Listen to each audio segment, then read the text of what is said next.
Welcome to Graduate Theory. On Graduate Theory, we're all about providing resources and lessons for graduates so that they can have a fulfilling and successful career. And on today's episode, we talk all about the career ladder. How do you climb the career ladder? And what does it actually take to get promoted from one role to the next? How do you face adversity? How do you deal with challenges? And how do you go about learning new things when you go further up? This episode is so exciting. I had an absolute blast recording this one. My guest on the show, she is a phenomenal career woman. She has had an amazing career from a poorer part of Adelaide right up to a very important executive position. So I'm so excited to share her journey with everyone. She's an incredible woman, and I'm looking forward to having you guys listen to this one. So please enjoy.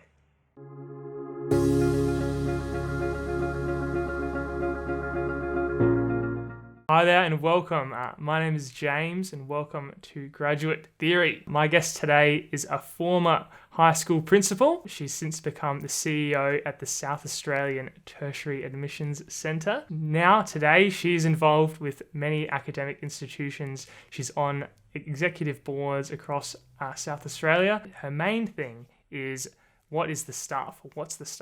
Wendy Teasdale-Smith, please welcome yourself to the show. It's great to have you on. Thank you. Great to be on. I'm really looking forward to it. Excellent. Well, one thing I do want to delve in, you've had such a fantastic career. You've gone through really the whole chain from right at the bottom to right at the top. So I want to ask you first, how did you end up in your current executive coaching, public speaking coaching role? Yeah. How did that come about? Okay, no worries. Well, that's actually something that I did later in my career. So in some senses, I consider myself almost post-career because I'm technically at least semi-retired. So the actual public speaking coaching is something I chose to do after I technically at least finished full-time work. And it was really a hobby or an interest. So I'm in a position now where I'm not looking, or I don't need to earn a really big salary and all those sort of things. And I don't want to work quite as hard as I used to, or to be under as much pressure as I was when I was in executive roles. So that's really how I got to do that. Someone at the time was talking to me about consultancy in general, and lots of education people go into consultancy, and that really means they're not doing much at all. Anyway, this person said to me, Wendy, I think you could be a public speaking coach. And I thought, oh, yeah, I reckon I'd enjoy that. So it's one of the things. I'm in what I call a portfolio career now. So I'm actually doing several different things. So I do public speaking coaching. I'm involved in women on boards, and I lecture international students in an MBA course. So lots of different things now rather than one big gig like I used to have. Yeah, for sure. One thing I wanted to ask you about too is public speaking is really something that, one of the ways that I've connected with you, and something that you're definitely, very good at. You've received multiple awards for, different public speaking things that you've done. Is that something that you've tried, that you've improved at really through your whole career? Or is that something that, really, maybe recently that you've really paid close attention to? No, it's actually followed me throughout my career, to be honest with you. I remember being able to do things like debates really well at high school, and that was just about confidence, I think, and being able to argue a point. So I used to get A's in those. But I didn't think about it much until I started, just started my first permanent job, and I got sent to Port Augusta as a teacher. My then principal was a new and really up and coming person. And he was all over the media, which was kind of unusual in those days because it was way before social media as we know it now. But he spoke really well. I remember that. He used to and he was really good at speaking to staff and engaging and getting the message across. And I remember from really early in my career thinking that's something to get good at, and really sort of practicing and looking at how different people speak, and then looking for different ways in which to improve that, and what made someone come across as credible and what made another person not come across as not credible. So I really started looking at that sort of thing very early. Well, I was basically my first full-time job as a teacher, so quite early on. Yeah, for sure. And talk to me about your early days, like, when you started teaching and things like that. Is that something, that you really had a passion for when you were going through sort of high school, university, things like that? Or is that something that you Yeah. just kind of ended up in and your passion grew over Well, time as you got more involved? yeah. Well, for I think partly part of my story, part of my narrative is actually about the fact that I was born in Elizabeth. So for the people that are not familiar with that, it's a very working class part of South Australia. Jimmy Barnes grew up there, and that's from the where the song "Working Class Man" comes from. But for poor background, housing trust house, and not a lot of aspirations or not a lot of leaders around in the community that we knew. My dad was a refrigeration mechanic, and my mum worked at the cafeteria that was then Harris Scarf, so not what you call great paid jobs. So the idea of leadership wasn't actually part of the game at all. What was a strong emphasis of my father's was university. He'd always obviously himself wanted to get a degree, was never in a financial position to do so. So he really pushed me and my sister to go on and get a university degree. And teaching was the thing, because in those days in Port Augusta in particular, not Port Augusta, sorry, Elizabeth, in particular, or working class places, as a woman, you had two options career wise. One was nursing, and the other one was teaching. And I didn't like blood, so it was teaching. So really, that was kind of how the decision was made. I had wondered after I'd gone in, become a qualified teacher and started teaching, and then as you get promoted in teaching, it's one of those things where you get moved outside of the classroom. So the more you get promoted for what you're good at, the more you do less of it. And I looked back for many years and wondered whether it really was for me, or is it just something that worked okay, or was it something that I had a passion for? And I really wasn't certain until I started lecturing at Kaplan Business School, which is with international students. And then I realised just how much of a passion it was and how natural and how great it felt to be back in the classroom again. So, but it wasn't until then until I really appreciated that, yeah, teaching was something that was meant for me and that I was in the right job. I think it comes into that broader category of being an altruistic kind of person. So I get a really strong sense of satisfaction from when my students achieve. And so I don't get lots of satisfaction in making a profit. I get lots of satisfaction about those sort of things. And so that's the type of person that's going to be good at teaching. The same as people that in any type of service industry, it's about giving and getting back from other people. So that's the sort of thing that wakes me up in the morning and makes me feel enthusiastic. So it turned out to be the right career, but though a few times I thought perhaps not. No, I think that's really cool, and certainly like a great story that you kind of almost lucked Yeah. into something that you really like ended up being so passionate about. Yeah, And that's that's right. fantastic. I don't quite know how that happened or whatever, but it was the right career in some ways. That's Yeah, about all we. And my yeah, parents didn't expect me to do more. I mean, I remember my dad saying, "Well, look, take typing at school at year 10, just in case you don't become a teacher, then you can become a secretary." So the idea that I would do anything, or there was anything else to do, was mm, far outside the kind of their worldview just wasn't there. Like there were a whole lot of opportunities out there, did not occur to them. And so they didn't share that yeah, with me at the time. yeah. Oh, that's really really cool. Another thing too. So you're starting work as a teacher, Yeah. and then you're kind of going along this thing where you're like you were saying, you're getting promoted within the school. Mm, You're going up and up and up, and you're getting almost like what you were saying. The further you're going up, you're getting more like outside of the classroom. yeah.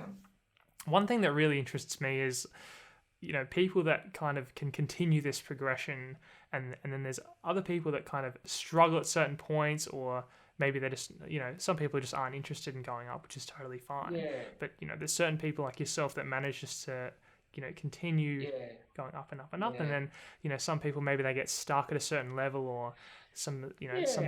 maybe they want to go up, but there's something in their way. I mean, what is something that you like? Have you seen examples of that in your situation? I guess, what are some? Yeah. Was there anything that you did in particular to kind of get past those? Yeah, I think there is. I mean, for me, I had to have a career. I didn't really realise that even when I was younger. I didn't realise that, and I wouldn't have been happy unless I had. But it isn't for everyone, and you don't want or need a world where everyone wants to, climb a career ladder, because you want some people who want to do their job really well, and that's actually the really important thing. So when I was a principal, there were times where I approached it when we had some sort of leadership position, maybe an acting job or something like that. And I'd talk to one or two of my really good teachers and say, look, have you thought about going for this coordinator role? Have you thought about doing this? And they sort of go, oh, and then they said, look, Wendy, I really love teaching. And I said, great, well, you stay in the classroom and you do that, because that's where I need people like you, people who really love teaching and want to stay there and want to make a difference. So, I think it's really important that it's not for everyone, and that it's not a measure of your success or what contribution you make to the world. It's not just about whether or not you're a career kind of person. I mean, there are certain times I wished in a way I was a little less driven than I am, but there's a couple of times I thought, geez, it's nice to have a bit of a break, but Yeah. it isn't to be. It's interesting because, yes, I think there are real qualities that make you a leader and make you the sort of person that's bound to do well in life in terms of what we call traditional success things, like get a career and move forward and earn more money and so on, those types of things. Yeah. And I see some of those traits in other people, younger people now, and I'll comment and say, look, you'll be fine. I know you're frustrated at the moment, but you'll be fine because you've got the drive. You really do have to be somewhat driven. It took me a while to get used to those ideas, and I think what I would want to share at the moment is something about being a feminist, being a woman, is something that is different in terms of how you look at this. So words like driven are not good women words. They're words that we don't like. They're words that I always say that you never hear the word ambitious and woman in the same sentence, and it's meant as a compliment. So often you'll see the stereotypes on television about women who are successful, and they nearly are always unhappy or no one likes them. So there's often not a lot of really positive things there. It is, and I reject that kind of view or the way that that's portrayed, but it's still there, it's still around. Even that the Devil Wears Prada is a great example, a hugely successful woman, and yet she's portrayed in a really atrocious way in that particular movie. And that's actually commonly the way it is. So I think that you don't always get rewarded for those things, but the sort of qualities that do make people successful are certain driven types of qualities, and they are the sort of things like the people that will continue to look at ways to make themselves better. Those who will think of different things and who will put extra things in and do extra ahead of time. So I've had circumstances where people have wanted to be a leader. So say in a school scenario, because that's easiest for me to talk about, somebody suddenly one day will say to me, teacher, I want to go for this coordinator's job. And they will have done nothing extra except teach. And like I said before, there's nothing wrong with that. But they were not on one extra committee. They didn't help out on PE, when we had sports events, and they didn't do, they were never a minute longer. They drove into the car park last minute so that they won't be late for class to start, and they leave as soon as they can. Then all of a sudden they're going, I kind of want to be a leader. And I think, really? Do you? So the people who are successful are those who have already done a heap extra of those kinds of things way ahead of time. They're not the ones that just sort of sit around and wait for things to come. So that when you go for a leadership position, you've already done a whole lot of things that you can talk about. When they say, look, how do you inspire people? How do you motivate them? You can talk about when, you were running this event, or you were running a fete. I'm going to use education examples because they're, in my mind. You run the fete for the school, or you won some sort of sports day or something like that, and how you got these people on side. If you haven't done those, how are you going to talk about how you do those? And the sort of people that show those qualities who become successful nearly always have that type of personality. I did one of the, I'm familiar with Myers-Briggs, it's one of those personality tests you can do. There's certainly a reasonable argument to say it's not terribly valid. But if I do any one of those kinds of tests, it will say you're a leader. And I remember really doing one of those once and said, look, it doesn't matter what background you've got, you won't be happy unless you're a leader, so just get on with it. And so that's true for me. And it's kind of interesting because, as you know, we know each other from Toastmasters. And this year I've picked up the President's Rock, something I've chosen to never do before. And because I'm loving it, because it's a leadership role. So I was always naturally attracted to that kind of thing. And the people that become leaders are the ones that go out of the way. Like I had a client recently, and, you know, because she hasn't got a minute of time, she's in one of the big, you know, the big four companies in those types of professional services companies, and she's working her way up. They don't actually get paid a lot in the early phases. So, you know, she was meeting me on a weekend to get coaching in public speaking. And, you know, she obviously scraping together a bit of money in order to do that. That's the sort of person that is going to achieve, not the one that waits for their organisation to pay for them or to recommend someone. She went and sort that out herself, got that happening.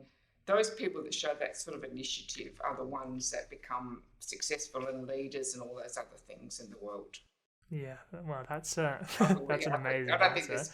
there's people say it's luck sometimes, but it's not really. It's usually hard work and being ready to take chances and put yourself out there and seek things.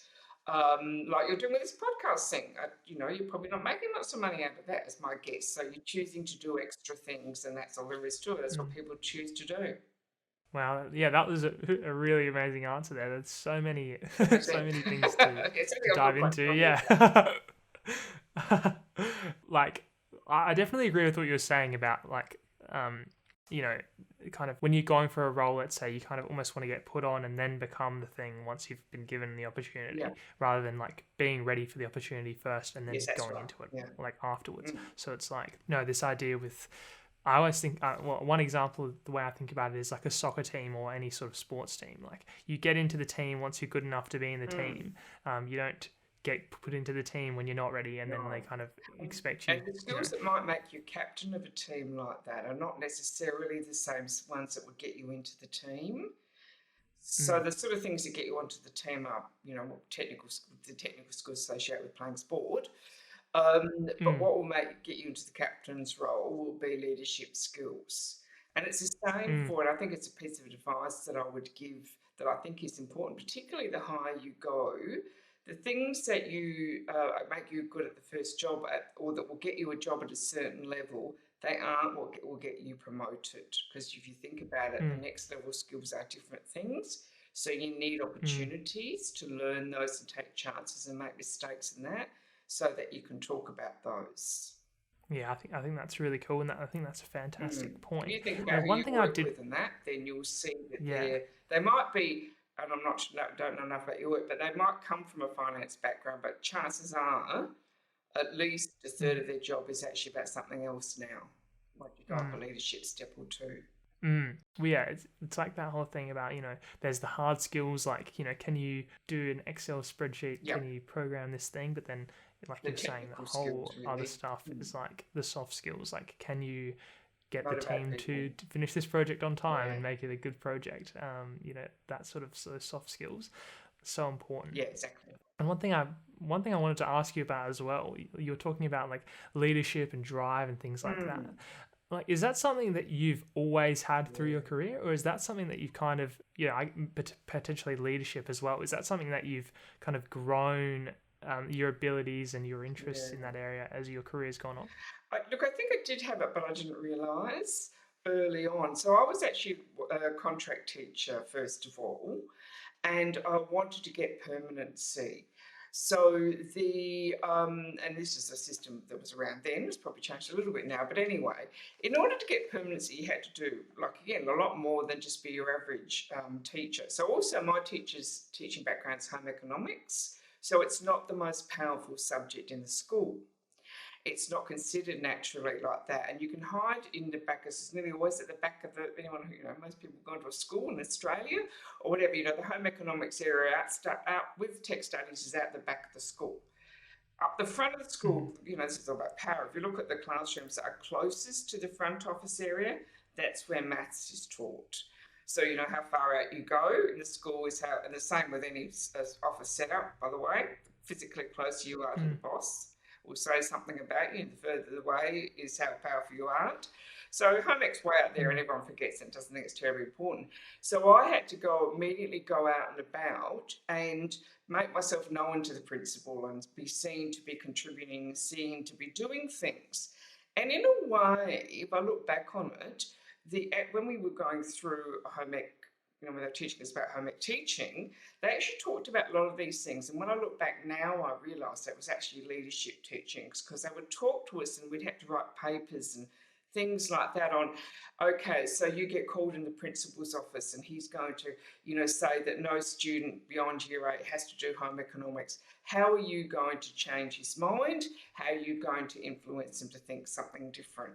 So that was kind of part of what we were taught. But anyway, that circumstance when I first became a permanent teacher, so they're always busy as a casual teacher, contract teacher, proving my worth all the time and all those and being visible.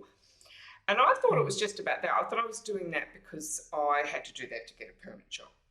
When I became permanent, I was sent to Port Augusta. That was part of the deal to become permanent.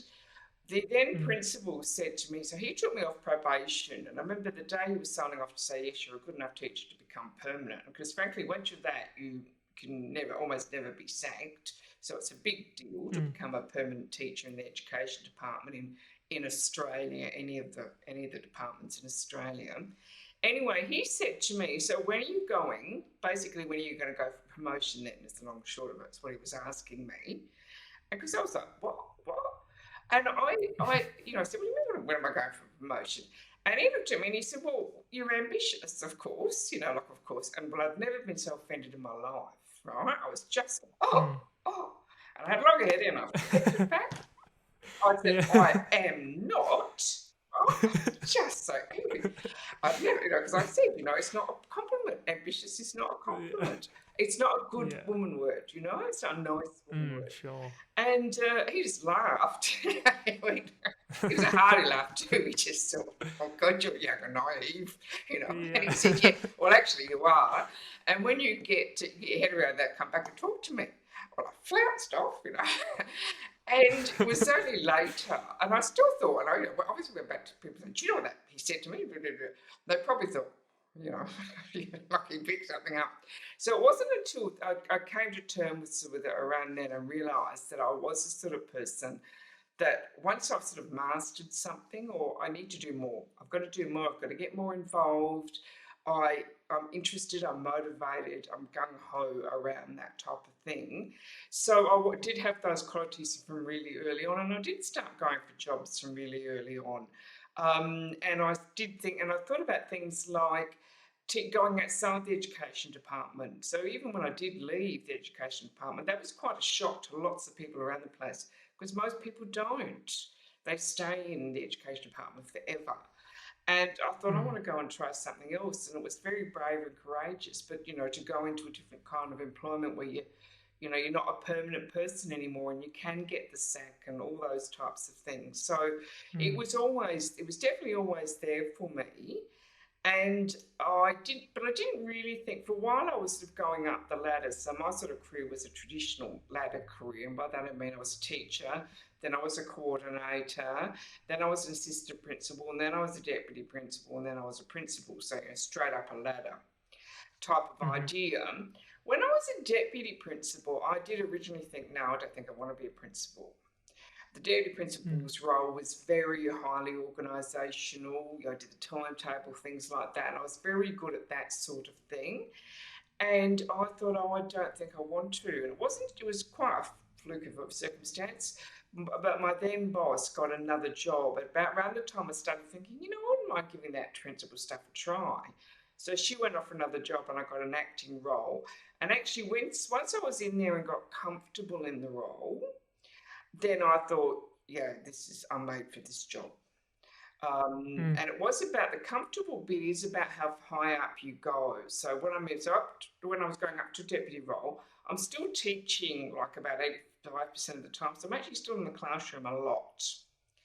And I'm doing other things, like I'm doing a timetable and I've got year levels to organise and I've got this leadership role in the organisation. But the next step up to principal is like going into a CEO role.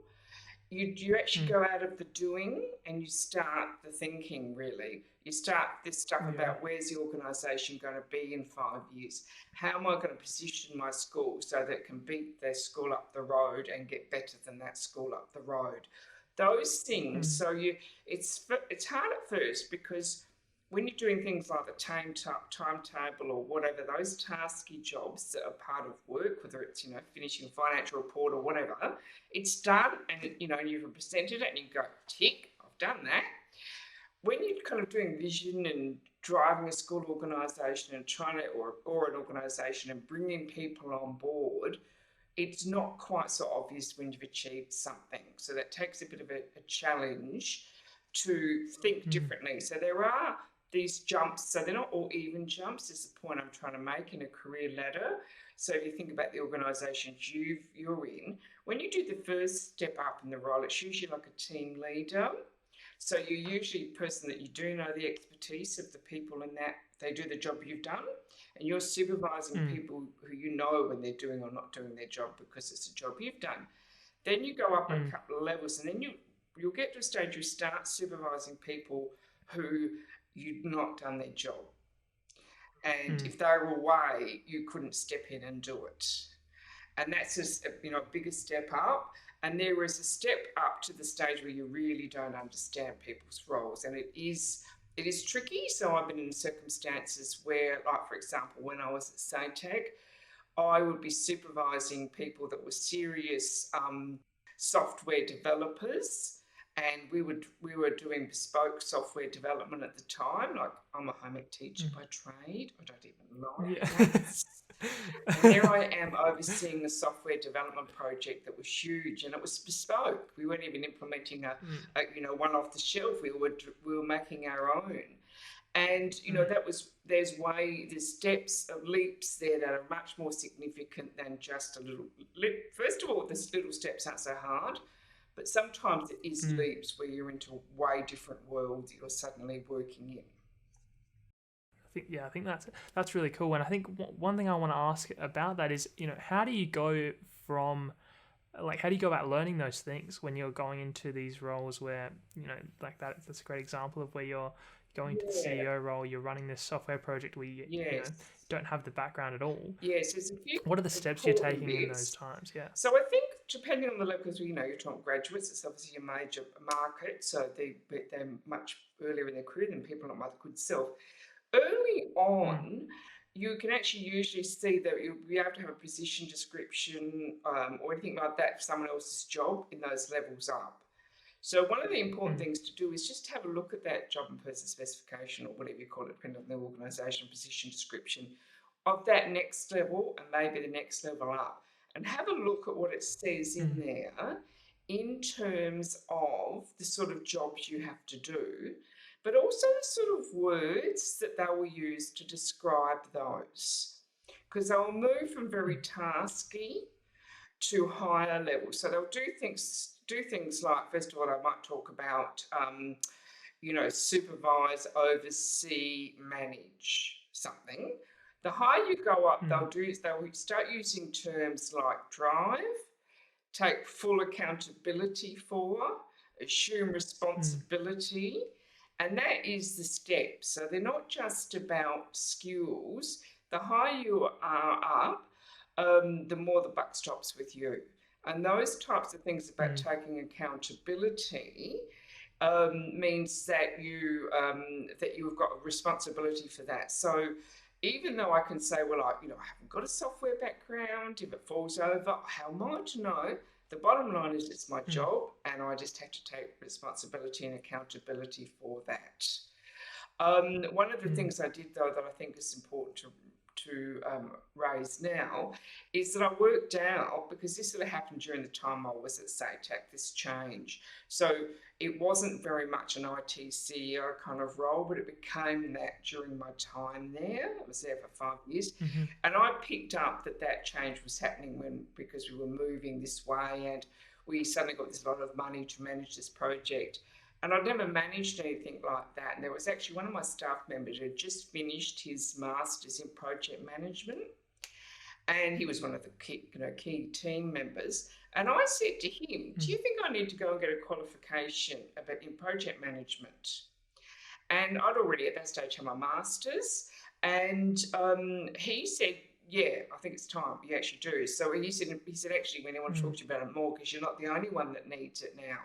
So we ended up doing a Mm. group of staff a graduate diploma in project management, and I organised it through the Mm. workplace. So it's important to know when you've got to upskill as well. I think that that's really important to pick up. So there's a variety of ways to learn those.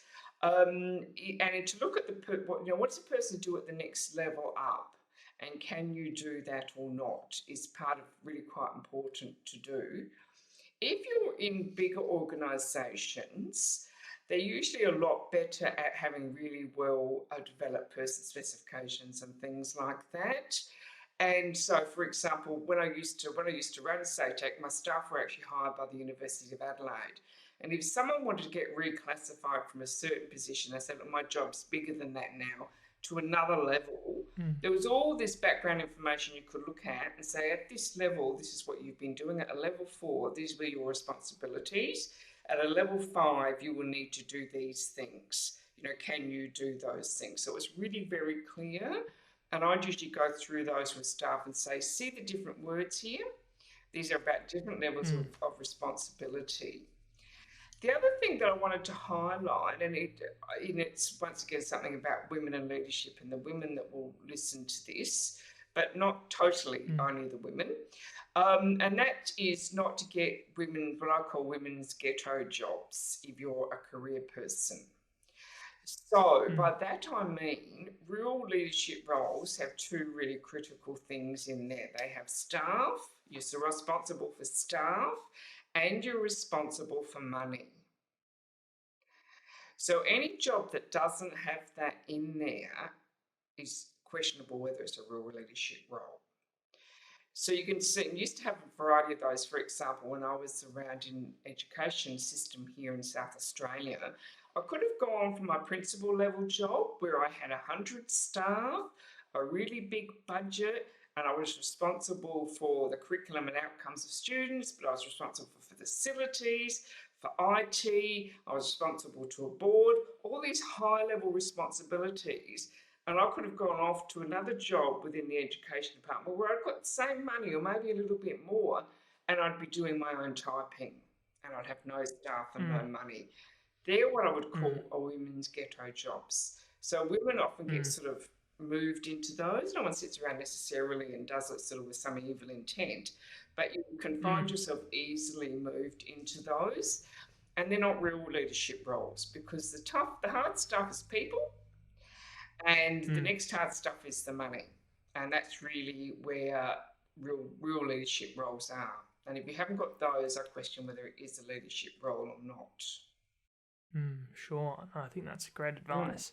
Yeah, because you kind of at some level as well. I feel you have to be a little bit strategic about what roles, like you were saying, what roles you go Yeah, for and what roles you get into, so you can that's prepare true. yourself to continue I going down I it. never wanted to be. That's very true. I never wanted to be a home economics coordinator. This is back obviously when I was a teacher, and I kept saying I wasn't going to do that job, and I did end up doing it for a variety of reasons, but not for long.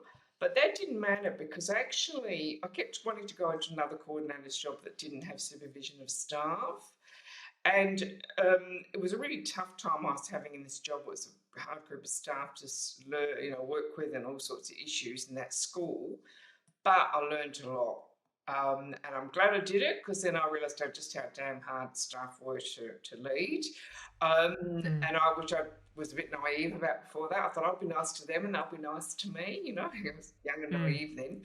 And it doesn't always work that way. So I learned that by doing, and you're right in terms of strategic things. And I think you need to think about what you're good at, because if you do what you're good at, it won't feel like work. And so that's really important. If you end up in a job that you really hate, and when you stop and think about it, and you think, actually, I hate this job, it's often because it's those things that you don't like. So, for example, I've never liked doing finance. I make myself do it, but I really don't like it much.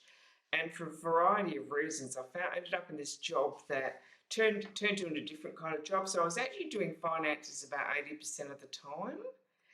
And I remember my husband said, "You never would have chosen that job." And I thought, "You're right. I hate it because I'm doing something I really don't like." Mm. And that's when it feels like lots of really hard work, I think. Yeah, I agree with that. And even around that strategy and stuff, were there any?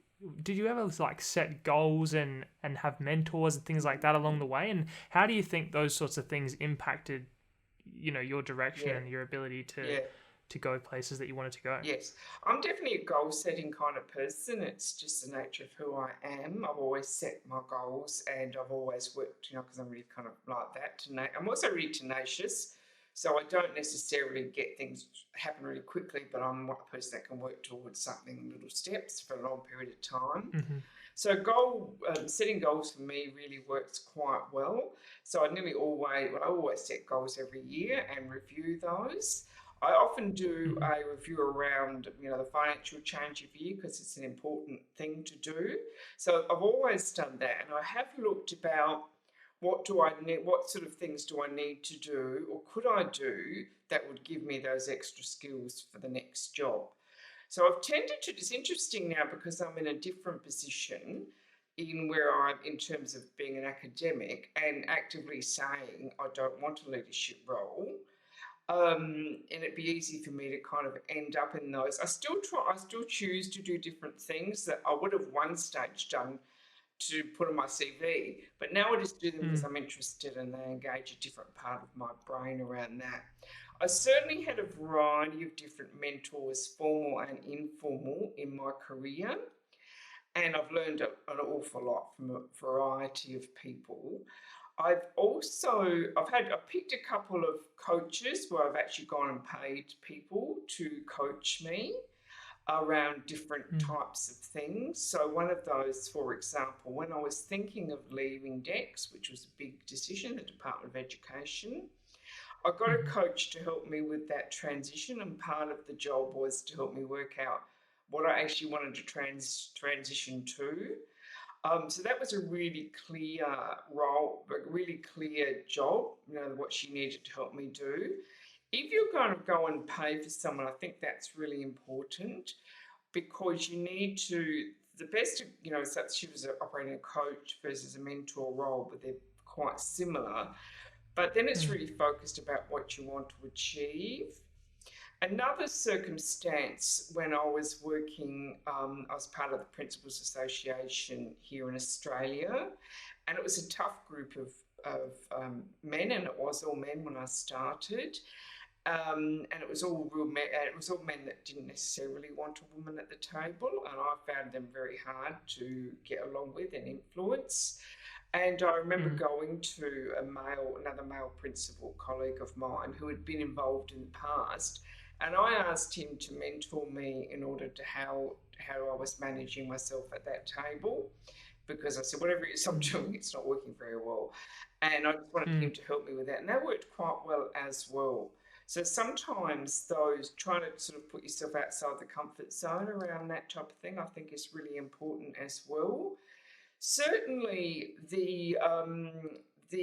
and so sometimes they're formal and they're informal in terms of having someone that's a mentor. I'm always just also notice things, if you know what I mean. I've always been the sort of Mm. person that I'll be watching, say, when I was a deputy, noticing a principal from another school or something like that, and thinking that doesn't work very well when they do that, or actually they've managed that really well. Look how they do that. That's really good. Mm. I've always been observant of people around that type of thing in life as well. So that's definitely. You learn what not to do by having mentors as well, Yeah. because they also, of course, make mistakes. And you Mm. can look and think, right, well, I'm not going to do that because they worked really badly. So you can work through that. But I've also had this circumstance, which other people would have had too, where you outgrow your mentor, but they don't really want to let go of you, and it's partly Mm. they still want to be telling you what to do. So even after I became a principal, one of the principals that was, I'd known since when I was early days. Even then, he was sort of telling me what to do and stuff. And I remember sort of saying to him, "You're not my boss anymore." Because he was just saying, "Why haven't you done that yet?" And I thought, "Excuse me?"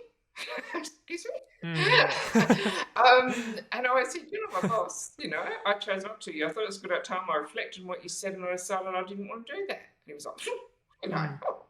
So you Yeah. can get yourself into those circumstances that I For think sure. that's, good to get out of that kind of scenario, or to call it like I did, which is, you're not my boss anymore. That's not how this game's played. Because sometimes you can certainly get to those circumstances as well.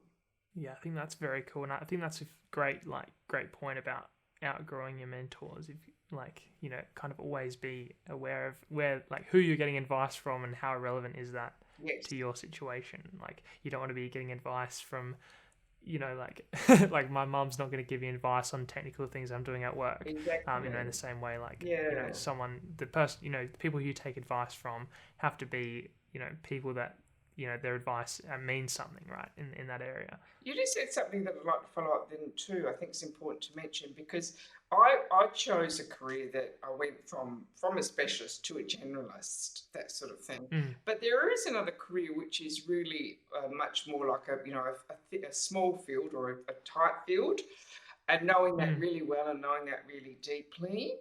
And so that you often get that within the technical fields. So certainly that's another career path that works for other people, where they, become the top financial person in an organisation, and that's. But they still very much know their world in detailed knowledge and understanding. That is a slightly different career than someone like me who moved into more of a generalist type. I like to have lots of things sort of under my responsibility, rather than a specialist kind of person.